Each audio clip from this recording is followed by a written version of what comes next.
dealt with a lot of client or people with ADHD, and they are complain of boredom. So why do people with ADHD always say, I'm bored, especially kids or teenage or even adult? They might hide it, but you feel they are bored. Exactly. You know what? The best way for me to say is they lose very quick interest in what things that they're doing. Is the lack of interest because there's a lack of stimuli, the lack of keeping my brain engaged. So if we talk about children and adolescents, you know, we have to change things quite often for them, you know, because they get bored, which is my brain is not engaging. This is not interesting to me anymore. Wow. So I move to something else. And that's why suddenly parents will say, but they were doing that and they were good at it and now they don't want to do it anymore. Could be a sport. Oh my goodness, I know so many kids changing sports all the time. Or a musical instrument. Music, exactly. They just shift from... Yes, and that's the key. So, and that has to do, first of all, if they connect with them, is something that they really can engage their brain and is of interest to them, they're going to stick with it. So I'm going to tell them, don't worry, they're going to stick with it. You know, I think it's important encouragement. I think it's important to help them to compromise to complete, like if they're going to start a new instrument and they pay for, let's say, 12 classes. And after class number 3, they're bored. They lose their interest. Well, the agreement is we agree for 12. I only asking you complete what we agree on. And that's important because sometimes they need to work through that moment where maybe at this moment I'm learning something in music that is not as, I'm not practicing the instrument. I have to learn a chord, you know, chords or something specifically that's not of interest to me. So then you say, well, you have to work through that. And after the 12 lessons that we pay for are done, then it's okay. You don't have to do it anymore. Okay. But so structure, you're talking about the structure. That's correct. And to teach the kids that just because it's bored now or you're not interested right now, that doesn't mean that you don't follow up your commitment. Okay? We need to teach them that. And also, I want to say something. I started by saying, you know, they lose interest. But boredom is okay. There's nothing wrong to be bored. Because we also want them to find what they can do to entertain themselves. I think that in today's societies, parents have taken the responsibility to entertain their kids, to make sure that they're busy. Okay. And we need to help them to like, okay, you're bored, so go and find something to do. You know, I can help them to choose. I can give them suggestions if they want to, but it's on them. So with this boredom is about making sure they look for some things of interest, that they identify what they would like to do themselves, that they think through whatever the plan in the agreement was when we sign off for a sport or for an instrument or art classes, whatever it is, you know, make commitment in short term. I will say don't, you know, I give the example of 12 classes. I think that 12 is a lot for a person. If you really now, I'm really not liking this. I think that's typically 6 classes might be a good average. And 6 classes. In my opinion, I don't know that is feasible or not these days. And also understand what is the boredom about. Sometimes it could be, it's easy for a child to say, I'm bored, I don't want to go here or there, whatever it is, because maybe they haven't made any friends, they don't feel accepted, they feel criticized. We don't know. So it's always find out when it comes to children, what else is there to make sure that we understand where's this boredom coming from. But as adults, they get bored, as you mentioned too. So the adult is the person that has to work a lot to know, okay, this task is boring or I don't like it. However, as an adult, what strategies I put in place for me so I can work through that task or activity that I have to do. whatever that is. So, is it the small breaks? Is it like conceptualizing all that? It depends on the activity, depends on what it is for them. Yes, small break is good to use some sort of a strategy, like take breaks from that activity. I'm very careful about the breaks of those activities because we can get focused and never come back. But I think that if I know that breaks helps me, and breaks, typically what I ask for a break is stand up, walk, take a drink of water, go outside, look out of the window for a little bit, but 5 to 10 minutes. Done. That's it. Back to it. Not about engaging in something else. Like someone wanted to start doing some other artwork. I start coloring. Well, if that's what you like, then you're going to use that as the reason not to get back to whatever the task at hand. For adult, the boring is, I believe in self-talk. I think that people with ADHD have to do a lot of self-talk, and that helps the develop of their executive functions as well. So I will say to the adult, and I teach this to my teenagers and younger kids, but for an adult, I do expect them to start practicing about, okay, this task is difficult, it doesn't matter because I know that it's going to take me only X amount of months to complete it. I know what I need to do. I'm going to get it done. It's okay. And I'm doing this, and my payoff is the task is done. And it could be a house chore, like cleaning the bathroom. I don't like to do that, but I have to do it. Like a project for work that I have to complete, or a young adult in college, a project for school. Whatever. What about cleaning the kitchen? I know you like to clean your kitchen. Exactly. Cleaning the kitchen. And cleaning it's the so kitchen. Boring. So, do you believe that, or you think like lack of interest and boredom is the reason why ADHD people never finish projects? They shift from project to project to project and never finish any. I heard this a lot. Yeah, definitely. And that's, I think it's the lack of interest. I think that we need to make sure that even the adult knows how to complete and how to do that project.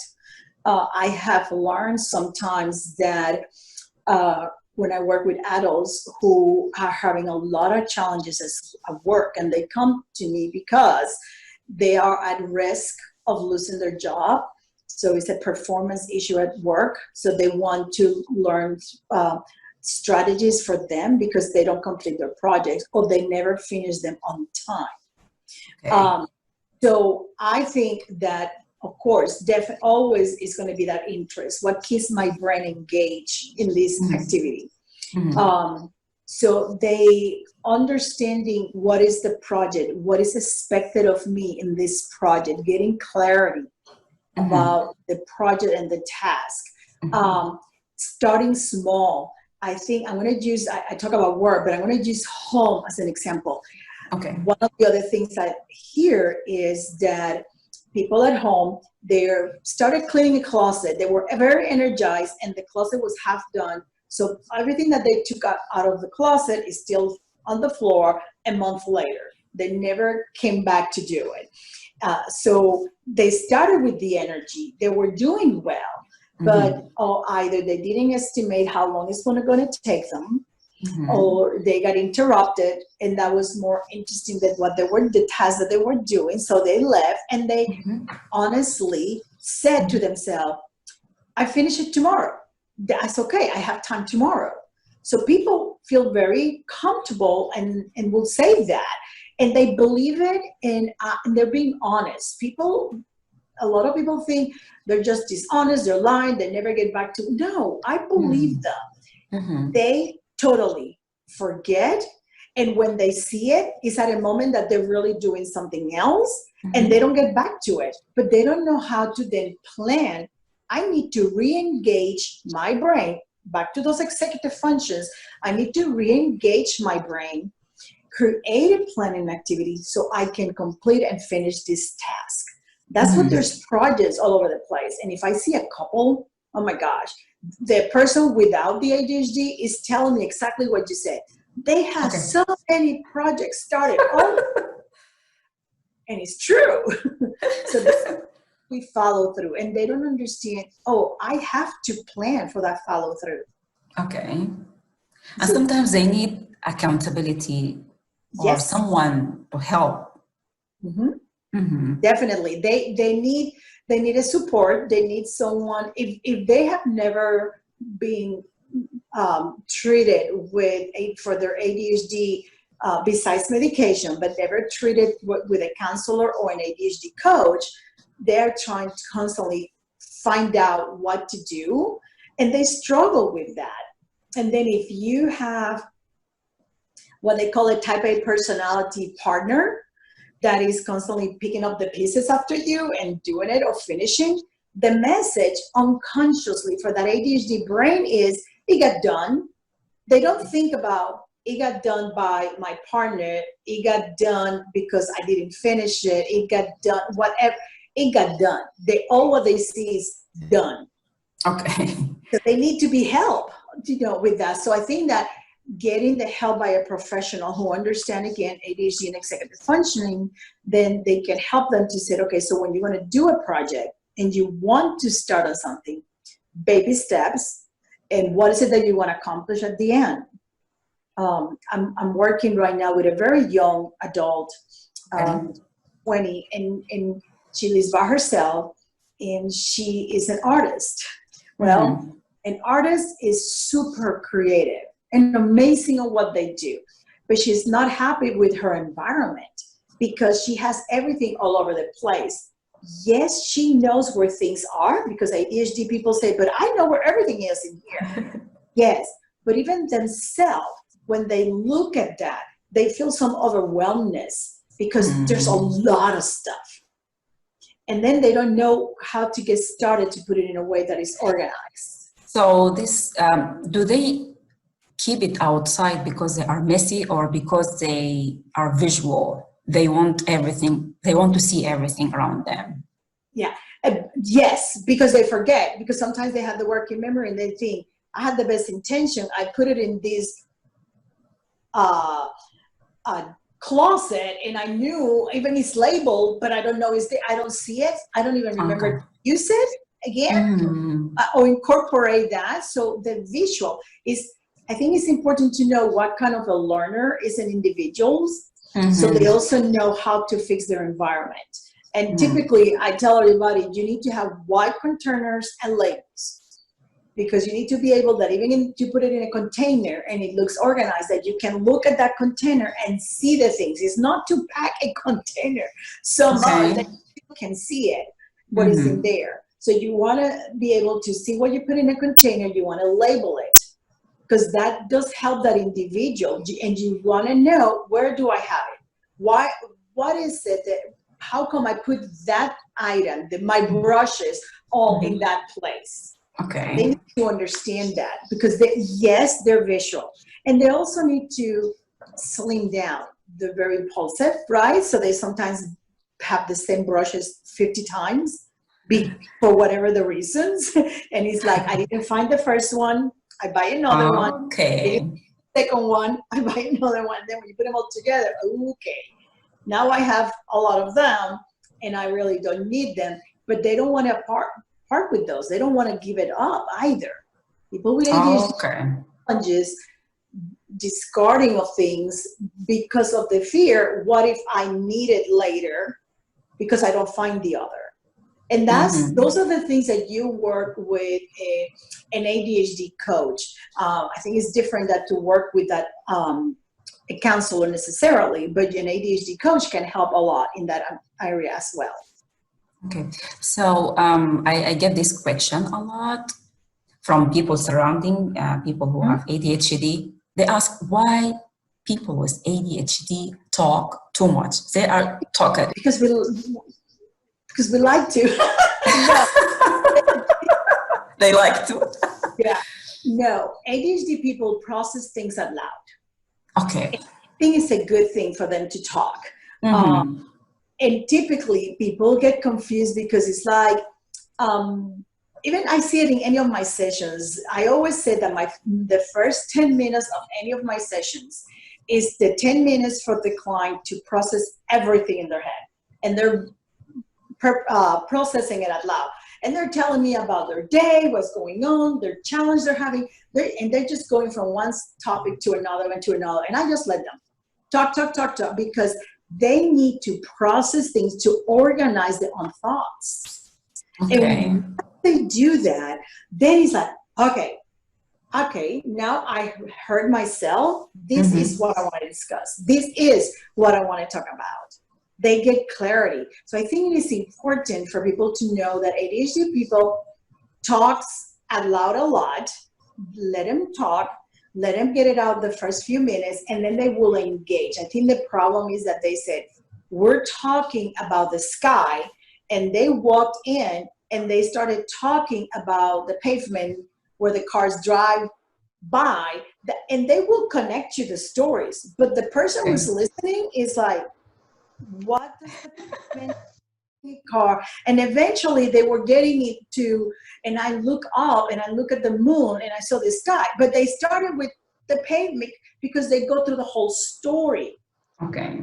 You know, people with ADHD are also good storytellers. And I believe that by them doing that, a provider, a counselor, as well as a coach, gets a lot of information that could help them in their process of helping this individual, because they share a lot of information with you. So it is normal. It is okay.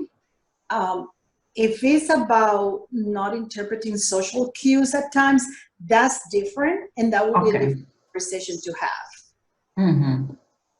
Explain more about this. How about social cues? Because sometimes an ADHD person is talking and does not realize that the people around them maybe have moved on with another topic, are not engaged in the conversation, and they might start even walking away from that conversation. So the adults have to learn that, I need to put attention, and part of it is learning. How do I practice to listen to the other people's stories too? How do I listen to them? How do I engage in this conversation? And this is part of showing them to how to be more control of their impulsivity of wanting to talk. And then they can work with, I need to train me about taking time before I respond to something. And I need to practice that because I need to look at my surroundings and I need to try to understand those social cues. That's good. In another way, in a more simple way, like they have to notice when people like had enough, or when people just move to another subject instead of being stuck on this. And they sometimes don't realize it. Again, they're caught up in their story. They don't notice that. And that's what I call that piece about the social cues. They have to practice that. And it's something that they can develop it. They can learn what to do and what strategy to put in place for them. But they have to understand, what are the other people are doing in this conversation? Okay, so that's all for me today. Do you want to add anything? Well, I love the opportunity to talk with you, and I hope that individuals put attention to really understand their ADHD, what is it that they need, and to find a provider, a counselor, or an ADHD coach that they found that is going to be good for them. And I think that the most important message is educate yourself and educate your family about what ADHD is and how it's affecting you. Thank you so much for being here. It was informative. I think we need another one. We need another interview. That was so fun, and you give us a lot of clarity about different topics. Thank you so much. Thank you.